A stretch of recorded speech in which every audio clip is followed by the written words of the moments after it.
Hello everyone, welcome back. How are you doing? This was a donated request by, I'm slipping in this chair, this blanket. Okay, donated request by Intello, the birth of Prophet Muhammad and why Arabia. This is part 3. I stopped it just before he was going to get into the birth of the Prophet Muhammad. So, get yourself some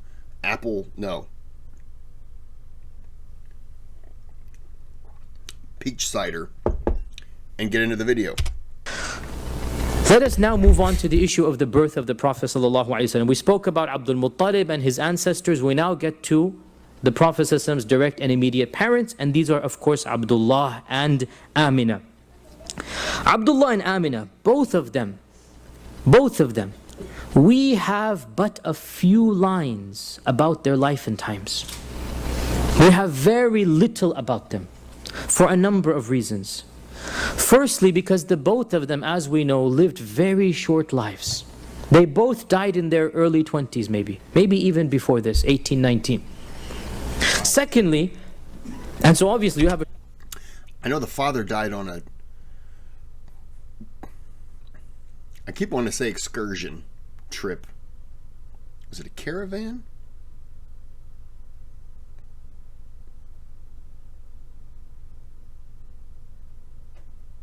So yeah, he was gone when he came down sick.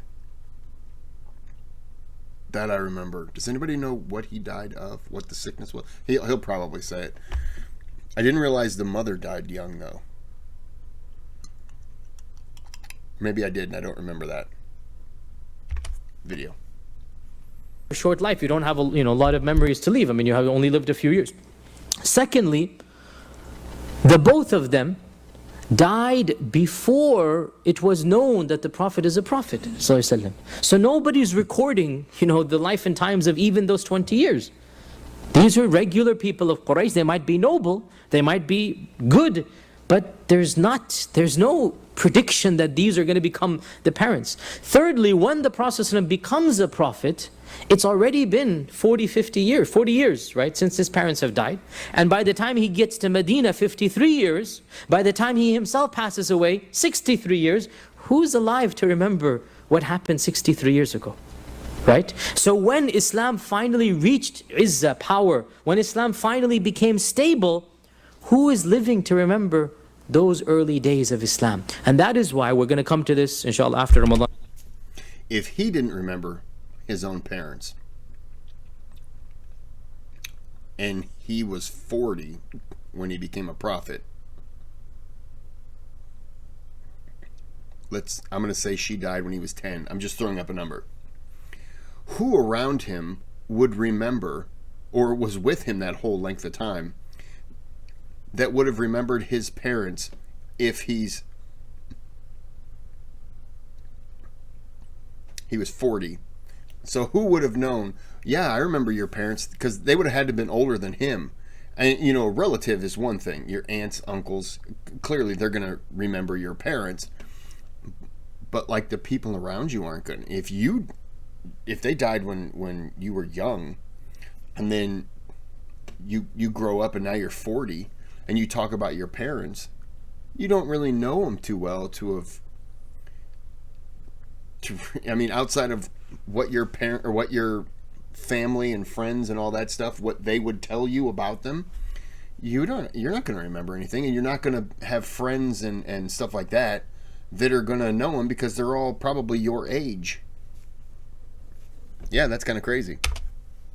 When we get there, we all know that the Meccan period lasted 53 years, 40 before prophecy and 13 after prophecy. Correct? 53 years. The Medinan period lasted how many years? 10 years. Now, if we were to put all of the chronicles of those 53 years in a volume, and all of the chronicles of the Medinan years in a volume, the Medinan volume would be 3 times the size of the Meccan volume. Even though the time frame for Medina is 10 years and Mecca is 53. Why? Because when Islam is stable, that's when people can record and write and talk and remember. When Islam becomes powerful, that's when it is easier to record events and remember them. When the followers become peaceful, peaceful and stable. Not when they're persecuted, not when Bilal is being dragged in the streets of Medina and Ammar is being tortured. I mean, they're not going to have time to remember and narrate to their children, right?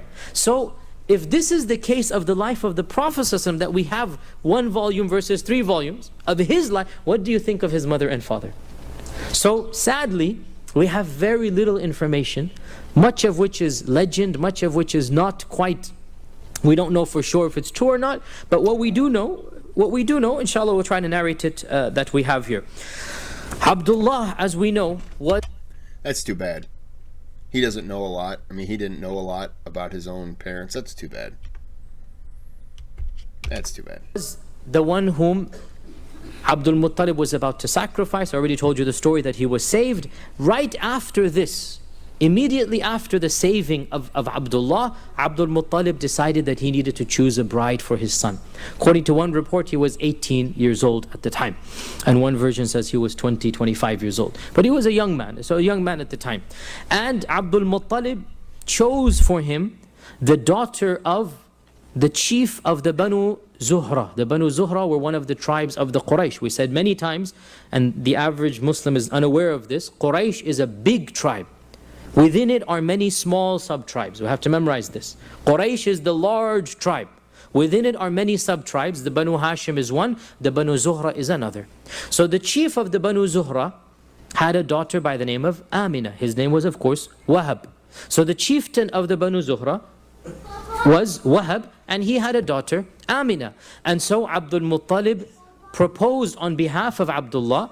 Abdul Muttalib proposed to Amina bint Wahab on behalf of Abdullah.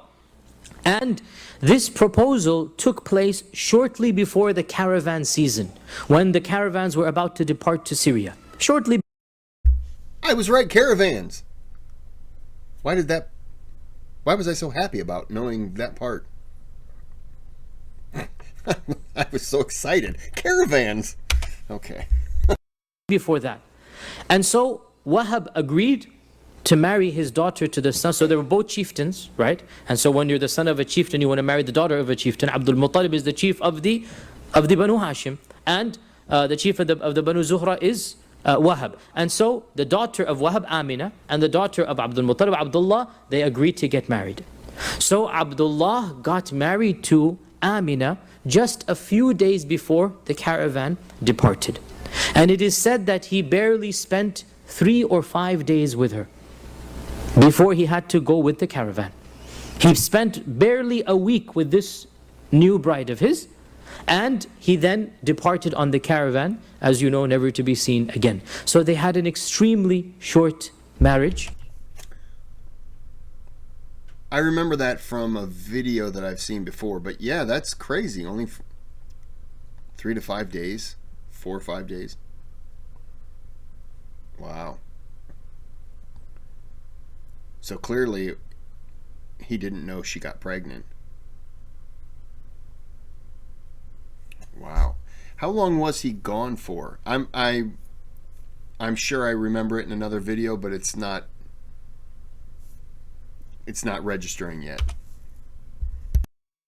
Because as soon as they got married, he had to leave for the caravan. Now there are some legends here, or there are some stories here that are not authentically narrated, but there's no harm in mentioning them, because there's nothing wrong with them. Now I have to point out here that I try my best to keep authentic stories only. We need to realize that just like with any story, and our Prophet is no exception, people wanted to add legends and make it bigger and bigger. And in fact, it is very true to say that because he is the Prophet of Allah, people wanted to add more details and make it more flowery than it is. Our job is to stick to the facts. Our job is to look at it academically, through the science of hadith, the science of transmission. We don't let our emotions sway us. Sometimes it's okay to narrate such stories if there's nothing wrong with them, and this is one of them, that their legends are mentioned, that Abdullah had a type of brightness on his face. He had a type of nadara, it's called.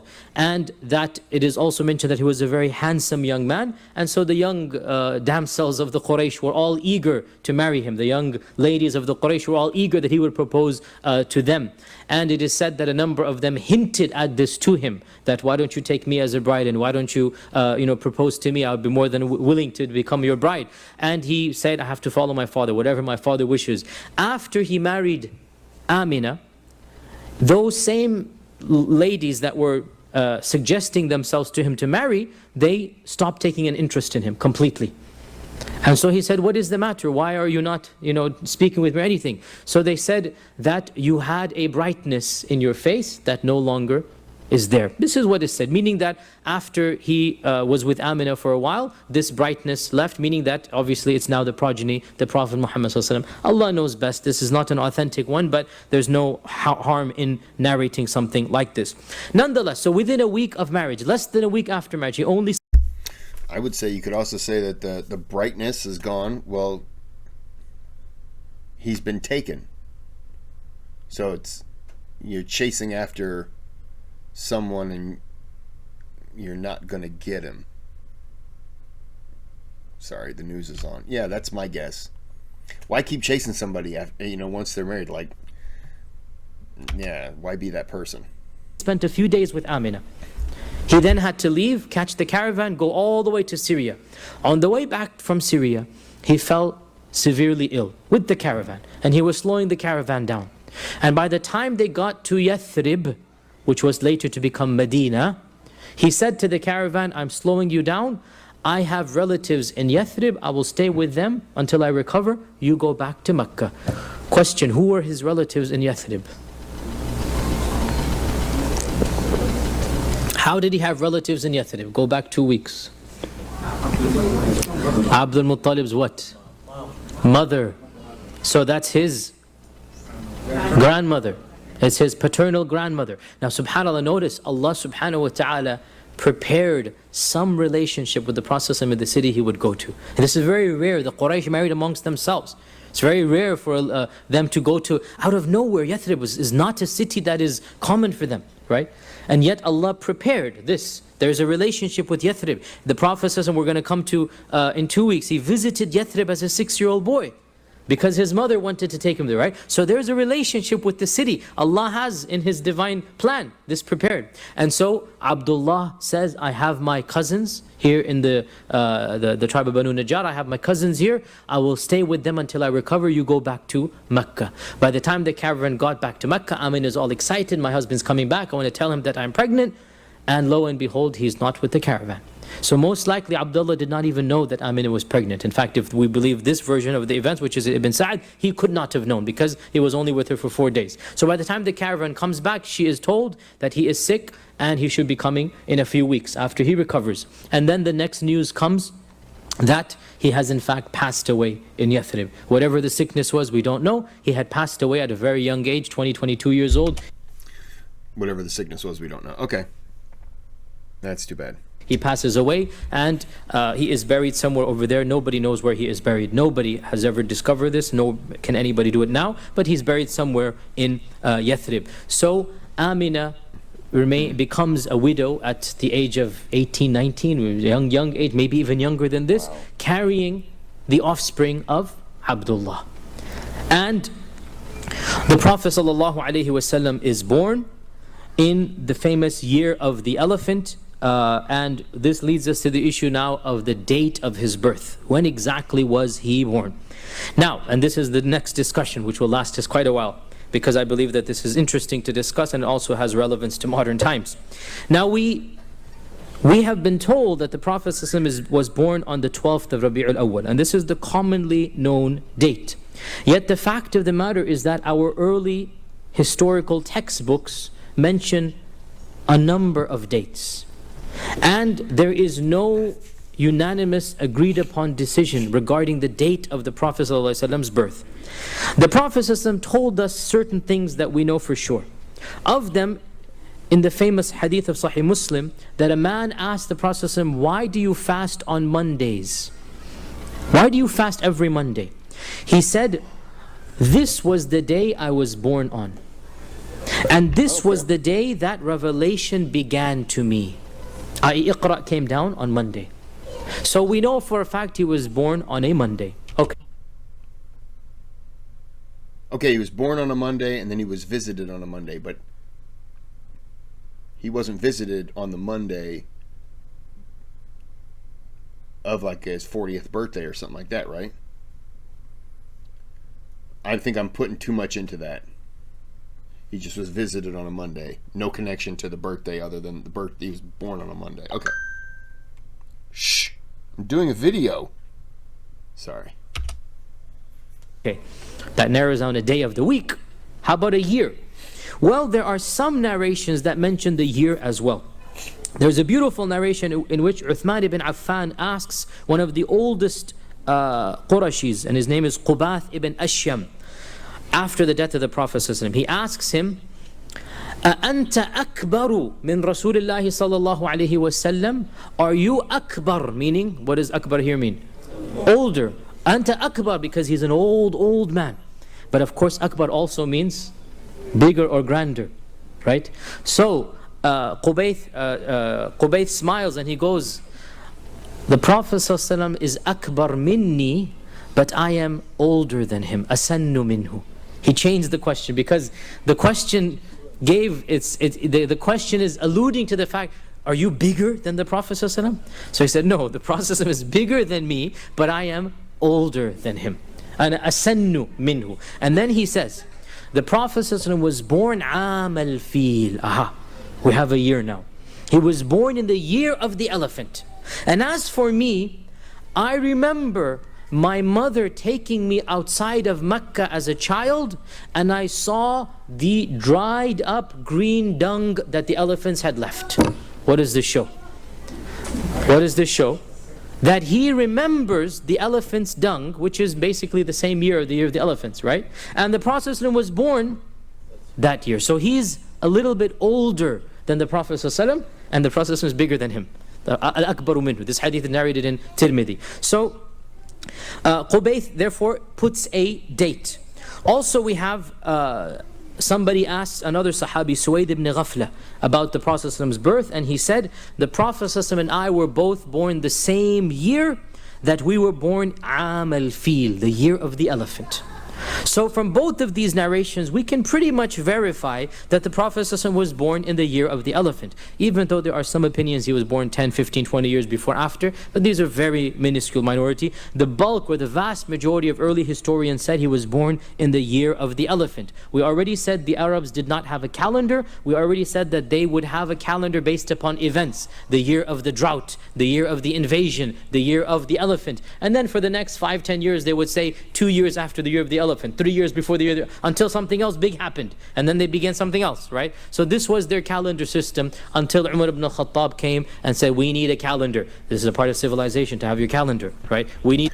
So they had a calendar that was surrounding events. That's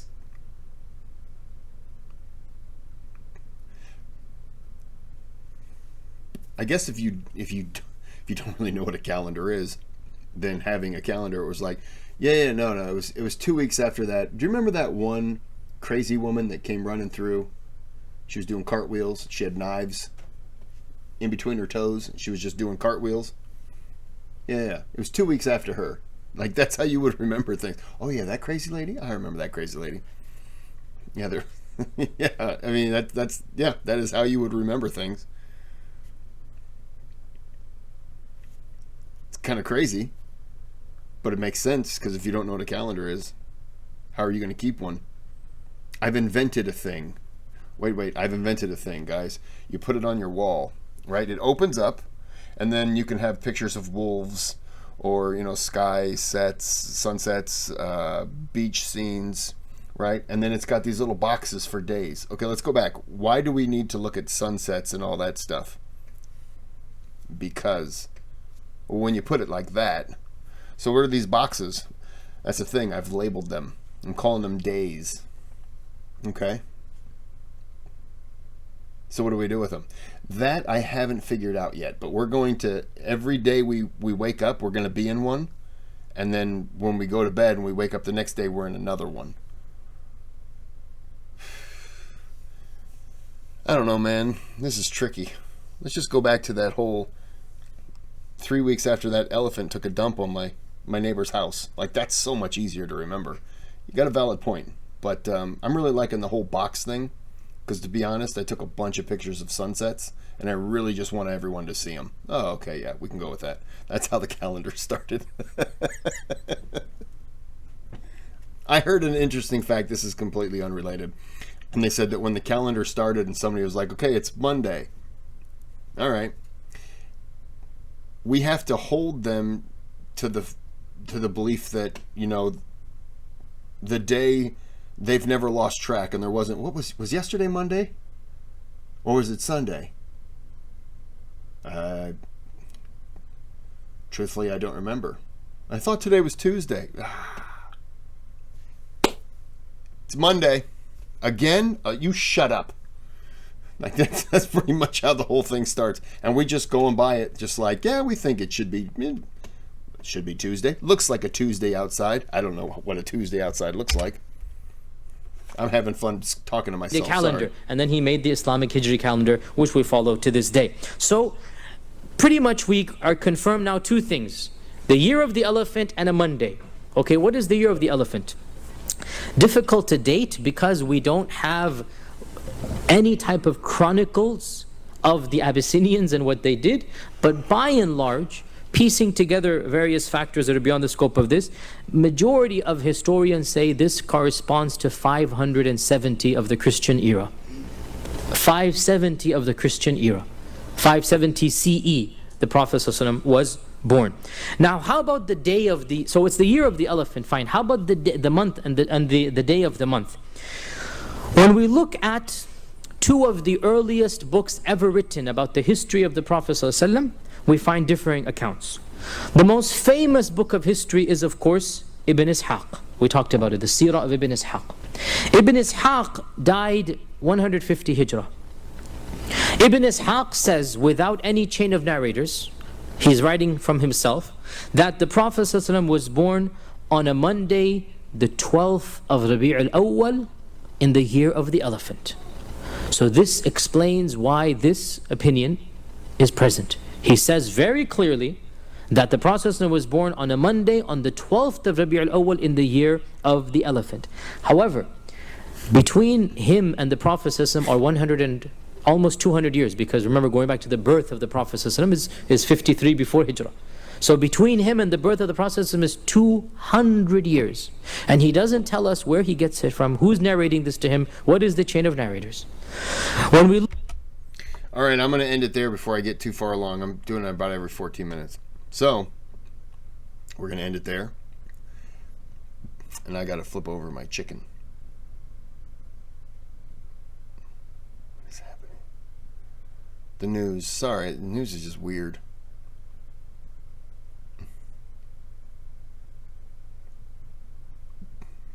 Okay. There's a woman on the news in Seattle. She's walking and screaming, and she's holding something like this. And she's walking like a zombie. And the police are standing around her, asking her if she's okay, and she's just screaming. That's a woman who clearly is sane and rational.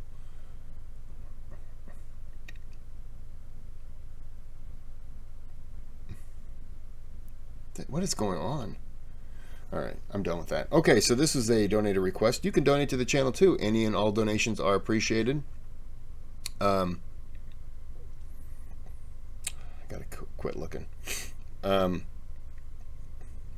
You can subscribe to the channel. That helps. Liking the videos help. And if you're somebody who wants to, like, give a thumbs down, I want to take you out to meet my friend Pete the Gator. He's a bitey guy. And I want you to live in his stomach. Have a good day, have a good night.